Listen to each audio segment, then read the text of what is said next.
오늘의 10대 투자 뉴스입니다. 동부 파만농의 50.1% 경영권 지분을 가진 재무적 투자자 주주단이 이 동부그룹의 매각 우선 협상자 선정 결과를 인정하지 않기로 했습니다. 동부가 주주들과 논의하지 않고 일방적으로 매각자를 선정한 것은 무효라면서 자신들이 독자적으로 매각을 진행하겠다라고 밝혔습니다. SK이노베이션이 추진했던 계열사 SK루브리컨츠의 매각이 내부적인 반대로 좌초됐습니다. 극비에 진행되던 계획이 공론화되면서 임원들 간의 이견이 커진 것이 협상 중단의 직접적인 원인이 됐습니다. 포스코가 사우디아라비아 국부펀드의 포스코건설의 지분 38%를 매각키로 했습니다. 이로써 재무구조 개선에 큰 동력을 얻게 됐는데요. 동시에 포스코는 사우디를 새로운 성장 동력으로 삼겠다라는 구상입니다. 이달 말부터 대우인터내셔널의 사우디 국민차 사업을 위한 현지 투자를 시작합니다. 삼성물산과 제일모직의 합병에 미국계 펀드인 엘리언 매니지먼트가 등장한 이후에 주가는 연일 강세였는데요. 그런데 삼성물산의 주가가 최근 들어서 4거래일간 약세를 보여주고 있습니다. 그 이유를 대체 어디에서 찾을 수 있을지 잠시 후에 전화 연결 통해서 알아보도록 하겠습니다. 삼성물산과 제일모직의 합병은 결국 표대결로 결정될 전망입니다. 현재 삼성은 계열사와 특수관계인 지분 19.78%를 우호 지분으로 확보했는데요. 국민연금을 비롯한 연기금과 자산운용사의 선택이 가장 중요한 변수입니다. 대우조선해양이 STX조선해양의 계열사인 STX 프랑스 인수를 전향적으로 검토하고 있습니다. 대주주 KDB 산업은행의 제안에서 시작됐는데요. 산업은행이 인수대금을 저가로 제시했고요. 자금 조달 지원에도 나설 것으로 보여서 긍정적인 검토로 돌아섰다는 판단입니다. 가격 제한 폭이 15%에서 30%로 확대 시행된 지 이틀째입니다. 어제 7개 종목이 상한가로 마쳤고요. 오늘은 5개 종목이 이름을 올렸는데요. 다행히도 하한가 종목은 이틀간 발생되지 않았습니다. 실손 의료보험 중복가입자에 대한 보험금 과소지급 논란이 번지고 있습니다. 약관대로라면 의료비 전액을 지급해야 하는데요. 금감원과 보험사는 중복된 회사 소대로 10에서 20%의 자기 부담금을 차감하고 보험금을 지급한 것으로 알려졌습니다. 연 34.9%로 대부업의 최고이자를 제한하는 현행 대부업법의 일몰은 올 연말까지입니다. 이에 국회에서는 대부업 최고이자를 내리자라는 법안이 대기 중인데요. 최소 25%에서 30%대로 제시되고 있습니다. 한동안 지지부진했던 서울 마포구의 상암 디지털 미디어 시티 내 개발 사업들이 속도를 내고 있지만 인근 부동산 시장은 조용합니다. 아직까지 공식 착공이 추진되지 않았기 때문인데요. 기대 심리를 불러일으키지 못한 것으로 해석되고 있습니다. 자, 이 같은 뉴스들에 따라서 종목들의 주가는 엇갈리고 있는데요. 그에 따른 투자 전략도 세워보도록 하겠습니다. 대신증권 광면센터의 강종혁 대리 전화 연결해 보겠습니다. 안녕하십니까? 네, 안녕하십니까? 네, 먼저 포스코부터 좀 살펴보도록 하겠습니다. 포스코건설의 지분을 일단 매각에 성공한 것으로 알려졌습니다. 올해 대기하고 있던 매각 중에서는 가장 큰 규모였는데요. 주가는 그리 탄력적으로 움직이지는 못하고 있습니다. 앞으로 어떻게 보시나요? 네, 일단 포스코에 대해서 리포트가 하나 나와 있기 때문에 소개해드리면서 같이 말씀드리겠습니다. 일단 상반기 실적 부진과 구조조정 여파에 따른 연간 실적 하향 조정을 반영한다면서 BNK 투자증권에서 목표 주가를 34만 원으로 하향 조정했습니다. 투자 의견은 매수를 유지했는데 일단 이 BNK 투자증권에 따르면 착실한 구조조정으로 인해서 그룹의 체질 개선이 예상되는 가운데 하반기 실적 회복과 어떤 3.5%의 기대 배당 수익률을 감안할 때는 주가가 추가적으로 하락할 여력은 제한적일 것이다. 이렇게 말을 했고요. 포스코가 일단은 사우디아라비아 국부펀드 PIF에 포스코 건설 지분 중에 38%를 1조 2,400억에 매각하는 주식 양수도 계약을 체결하기도 했는데 이번 매각으로 인해서 어쨌든 포스코와 포스코 건설에는 각각 8,400억과 4,000억의 현금이 유입될 예정입니다. 현재 대내적인 논란이 끊이지 않으면서 포스코에 대한 우려는 계속되고 있는 상황에서 그래도 묵묵히 구조조정의 약속을 지키려는 노력이 어떤 결실을 맺고 있는 상황이기 때문에 그나마 다행이다라는 평가라고 보시면 될 것 같은데 어쨌든 간에 포스코에 대한 투자 의견은 단기적인 관점에서는 매수 의견을 드리고 싶습니다. 포스코가 가지고 있는 구조적인 문제점과 성장성에는 분명히 한계를 보이고 있지만 중장기보다는 단기적으로 대응을 했을 때 추가 하락이 22만 원대 아래 구간까지 진행이 된다면 분할 매수하시게 될 수 있는 구간대에 진입한다고 보시면 되고 목표 주가는 25만 원 제시해드리면서 트레이딩 매수 의견 드리겠습니다. 포스코에 대해서는 여전히 트레이딩 관점으로 대응해보자라는 이야기를 전해주셨습니다. 이어서 삼성물산에 대한 이야기도 좀 보도록 하죠. 엘리엇 매니지먼트가 끼어들고 나서 곧바로 주가는 상승세를 보여주다가 최근 들어서 4거래일 연속으로 좀 큰 폭으로 밀려나고 있습니다. 제일모직도 역시나 주가는 부진한 상황인데요. 삼성물산의 주가에 대해서 앞으로 어떻게 판단하는 게 좋을까요?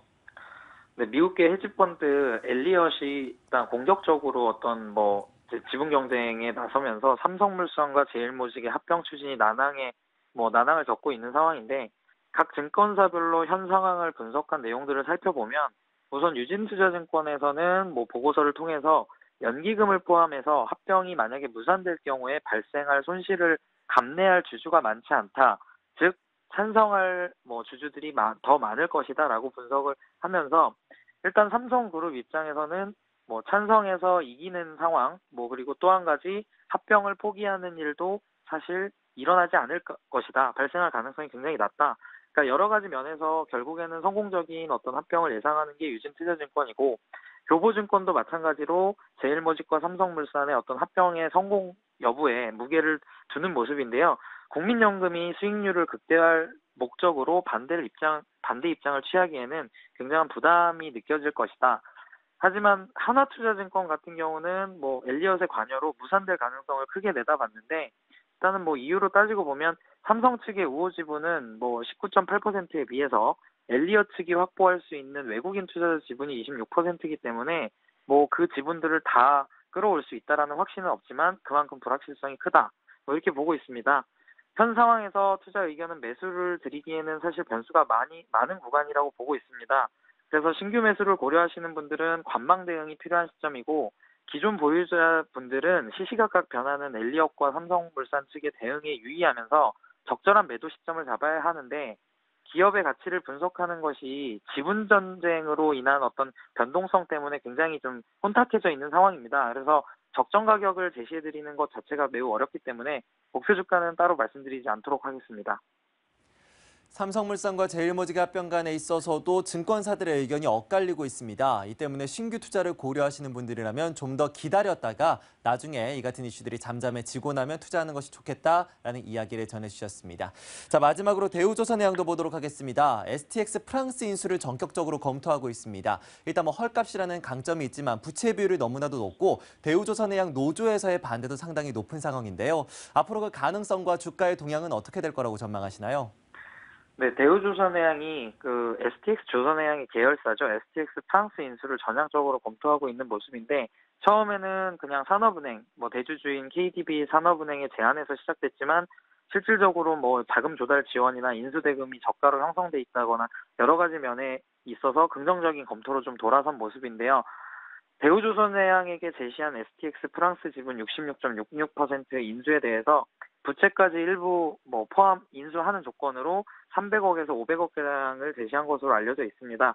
업계 관계자에 따르면 대우조선해양은 이 크루즈선 포트폴리오를 갖추기 위해서 STX 프랑스의 어떤 인수를 하는 것이 아니라 재정 상황을 좀 더 좋게 만들어서 되파는 형식으로 이득을 취하기 위한 어떤 그런 투자성으로 보시면 될 것 같은데, 실제 문제는 대우조선해양이 가지고 있는 현금성 자산이 230억밖에 안 됩니다. 그렇기 때문에 이것을 인수하기 위해서 필요한 금액은 이보다 넘어설 것이므로 금융권 차입이나 그런 인수대금 마련부터 고민을 해야 되는 상황인데요.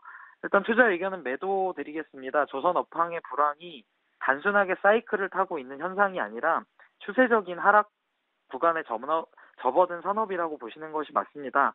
그러니까 호황기로 접어드는 시기가 전혀 돌아올 것이 아니다라는 입장은 아니지만, 그러한 시기가 설사 온다 그래도 예전만큼 주가는 회복되지 않을 것으로 보고 있는데요. 일단 조선업의 사이클 매매가 가능했던 시기는 지났고, 중국 업체들이나 그런 가격 경쟁력 면에서 매우 많이 좀 힘든 상황인데요. 점진적으로 고점과 저점이 낮아지는 구간에 진입할 가능성이 높기 때문에 대우조선해양에 대한 매매는 한번 다시 고려해보는 것도 필요한 시점입니다. 네, 대우조선해양에 대해서는 일단 매도하자라는 의견을 주셨습니다. 그렇다면 마지막으로 짧게 한 가지만 더 여쭙겠는데요. 네. 조선주들에 대한 업황 자체가 별로 좋지 않다라는 말씀을 해주셨습니다. 그렇다면 이들 업종에 대해서 투자를 좀 기다리는 게 더 좋다라고 보시는 건가요?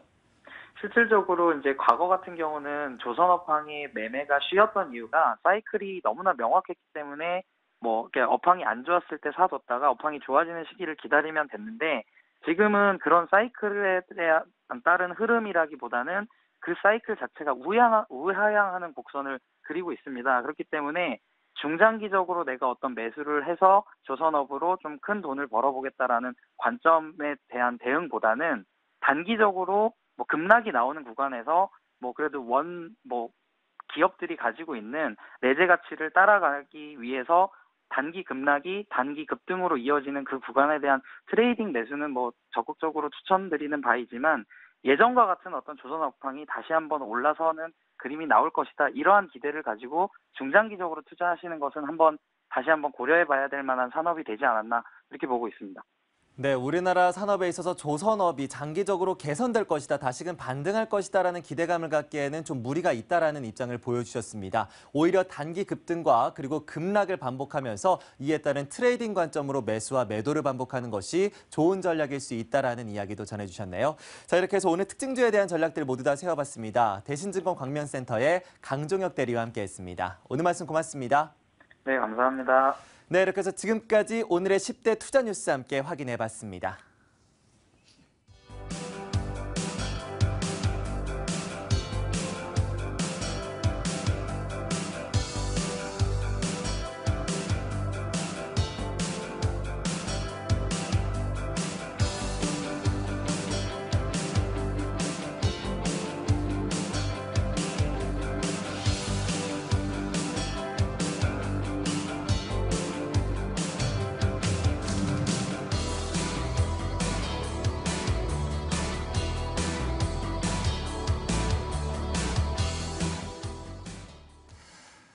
물론 여러분들이 투자를 하실 때는 어떤 하나에 대해서 깊이 있게 아는 것도 중요하겠지만 우리 실생활에 도움이 되는 건 어찌 보면 얇고 넓은 지식이 아닐까 또 하는 생각이 드는 것 같습니다. 저희 내일도 아주 다양한 경제 이슈들 많이 준비해 놓겠습니다. 그리고 더 중요하다고 싶으면 더 깊은 지식까지도 전해드리도록 할 테니까요. 내일도 함께해 주시기 바라겠습니다. 시청해 주신 여러분 고맙습니다.